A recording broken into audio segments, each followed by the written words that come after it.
Ayon kay leader ng Hezbollah, Naim Qassem, walang tigil putukan sa Lebanon, kundi tuloy ang agresyon ng Israel at Amerika. Sinabi ng US Ambassador sa Lebanon, si Michelle Issa, sa Lebanese media, kung bibisita si Pangulong Aoun kay Pangulong Trump, wala namang mawawala sa Lebanon doon. Sa pagpupulong, ilalahad ni Aoun ang mga kahilingan ng Lebanon kina Trump at Netanyahu at pagkatapos ay magsisimula ang negosasyon. Hindi ko maintindihan bakit sinasabi ng iba na ito ay konsesyon o kawalan. Si Netanyahu ba ay halimaw? Siya ang pangalawang nakikipag-usap. Muling naglabas ng pahayag ang US Ambassador sa Lebanon at inaasahan ang posibleng pagpupulong ni Pangulong Joseph Aoun ng Lebanon at Pangulong Donald Trump ng Estados Unidos sa lalong madaling panahon. Gusto kong bumalik sa studio, Shiri, at tanungin, anong ibig sabihin ng ganitong pahayag tungkol sa tunay na nangyayari sa Lebanon? Hindi lang pakikipag-usap sa mga Israeli ang pinuna, kundi pati sa mismong Estados Unidos sa antas ng pagkapangulo. Pwede bang tanggapin yan sa Lebanon? Sa tingin ko, may iba't ibang opinion ngayon, gaya ng dati sa Lebanon. Sa palagay ko, kung titingnan mo ang kabuang takbo, positibo ito. Mas bukas na ang mga tao ngayon na makipag-usap sa Israel. Hindi nila gusto ang desisyon ng Hezbollah na pumasok sa digmaang ito. Siyempre, dahil nakikita ang Israel bilang agresibo, nagkakaroon ng mga reaksyon. Kaya parang palitan lang ng mga aksyon.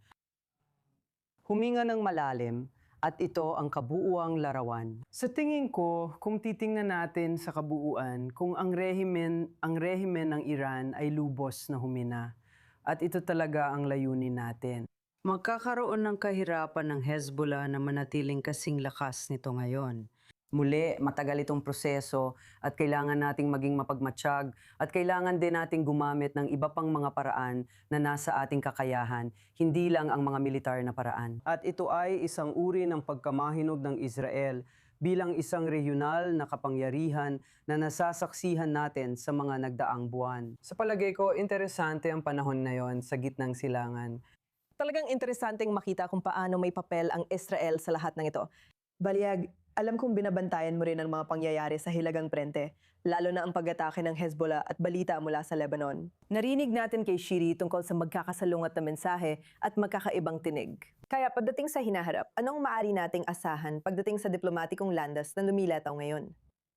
Una sa lahat, sinabi ng Arab media ngayon na magkakaroon ng ikatlong direktang pag-uusap o direktang pagpupulong, tawagin na lang natin ito, sa pagitan ng mga embahador sa US, ang embahador ng Lebanon at ang embahador ng Israel sa US.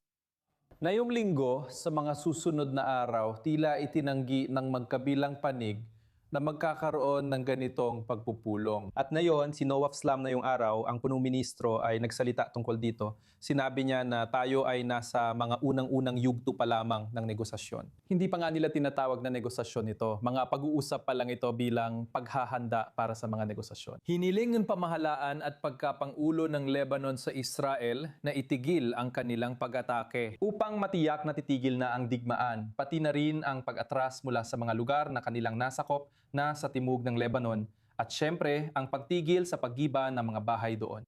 Hindi malinaw kung ang mga kahilingang ito ay bago pa man ang anumang negosasyon. Ngunit kung ganito nga, ibig sabihin ay halos imposibleng makamit ang isang kasunduan sa huli.